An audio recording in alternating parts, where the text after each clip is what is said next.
Hello guys, good morning. This is Kazul and welcome back our channel IQ Mentor. Today is 14 May 2021 and guys once again we come back with new session. This session is called current affair. And guys in this session you will get current affair and static GK which is based on your latest examination trend. And guys this session is very important for your competitive examination.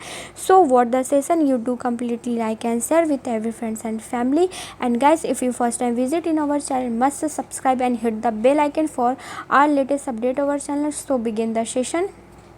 हमारा पहला question है कि BPCL का अगला CMD किसे नियुक्त किया है। तो दोस्तों बीपीसीएल का अगला सीएमडी अरुण कुमार सिंह को नियुक्त किया है। भारत पेट्रोलियम कॉर्पोरेशन लिमिटेड की स्थापना 1952 को हुआ है और इसका मुख्यालय कहाँ है। तो इसका मुख्यालय मुंबई में है। हमारा नेक्स्ट क्वेश्चन है कि किस राज्य की पुलिस ने वरिष्ठ नागरिकों के लिए वाहन हेल्पलाइन कोवी वैन शुरू किया है।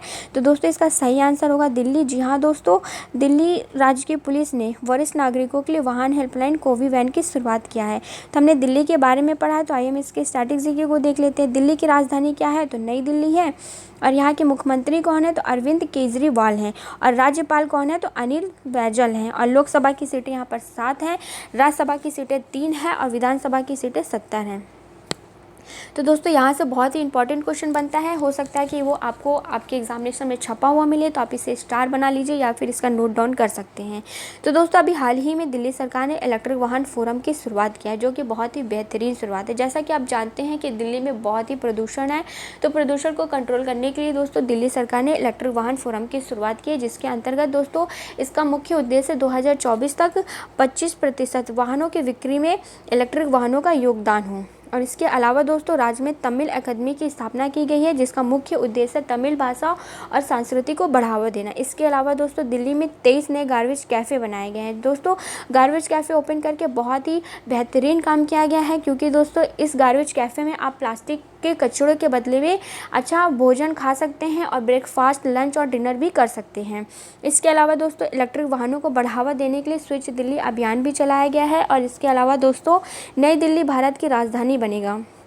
और हाल ही में आई रिपोर्ट के अनुसार विश्व की सबसे प्रदूषित राजधानी क्या है। तो दोस्तों दिल्ली है।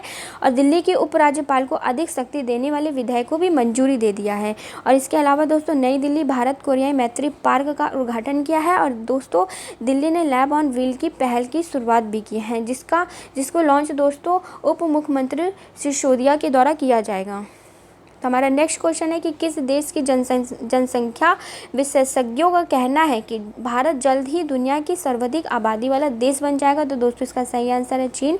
जी हाँ दोस्तों, संयुक्त राष्ट्र का अनुमान है कि भारत 2027 तक चीन को पीछे छोड़कर दुनिया का सबसे अधिक आबादी वाला देश बन जाएगा। तो हमारा नेक्स्ट क्वेश्चन है कि किस देश ने 12 से 15 वर्ष आयु के बच्चों के लिए फाइजर बायोएनटेक कंपनी को कोविड वैक्सीन की मंजूरी दे दी है। तो दोस्तों इसका सही आंसर है अमेरिका। जी हाँ दोस्तों, इस प्रकार यह बच्चों को स्वीकृत लेने वाला पहला कोविड वैक्सीन बन चुका है। अमेरिका के खाद्य और औषध प्रशासन ने 12 से 15 वर्ष के बच्चों को शामिल करने के लिए फाइजर वैक्सीन के आपात उपयोग के दायरे को बढ़ा दिया है। तो दोस्तों अब आइए हम अमेरिका के स्टैटिक जीके को देख लेते हैं। अमेरिका की राजधानी क्या है। तो वाशिंगटन DC है। मुद्रा क्या है। तो अमेरिकन डॉलर है। राष्ट्रपति जो बाइडन है।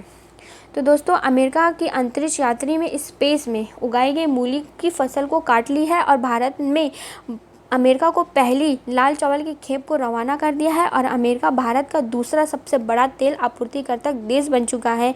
और इसके अलावा दोस्तों अमेरिका ने कोविड राहत योजना को बढ़ावा देने के लिए हेल्प इज़ हेयर योजना की शुरुआत किया है। और इसके अलावा दोस्तों अमेरिका रक्षा मंत्री लॉर्ड ऑस्टिन को दिल्ली में गार्ड ऑफ ऑनर से सम्मानित किया है। और इसके साथ ही साथ अमेरिका ने H1 बीज पर लगे प्रतिबंध को हटा दिया है। और इसके अलावा अमेरिका की नौसेना ने हिंद महासागर क्षेत्र में फ्रीडम ऑफ नेविगेशन ऑपरेशन को आयोजित किया है। और अमेरिका ने 10 रूसी राजनयिक को निष्कासित कर दिया है।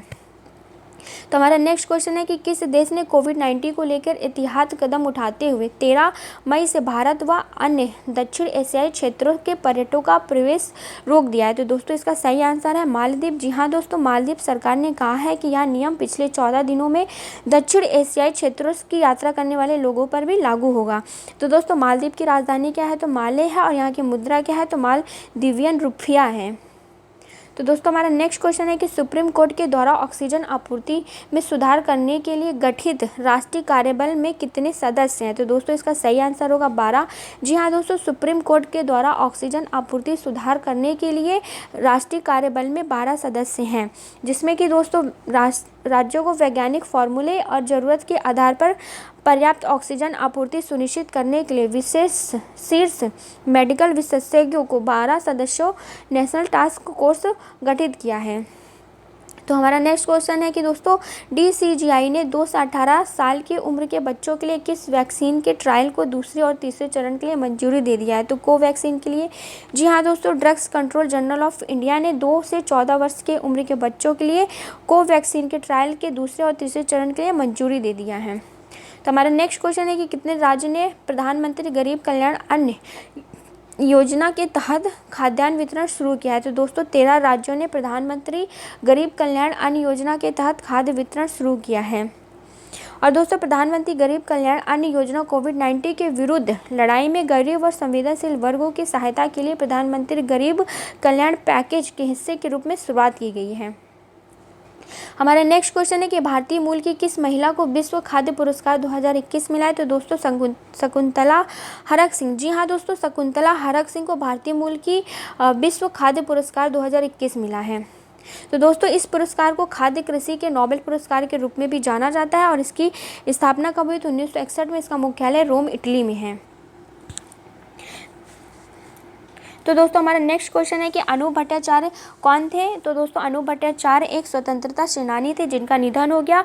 और दोस्तों ये स्वतंत्रता सेनानी और स्वाधीन बांग्ला बेहतर केंद्र के संगीतकार और बांग्लादेश मुक्ति संग्राम के दौरान उन्होंने स्वाधीन बांग्ला बेहतर केंद्र के संगीतकार और संगीत निर्देशक के रूप में काम किया था।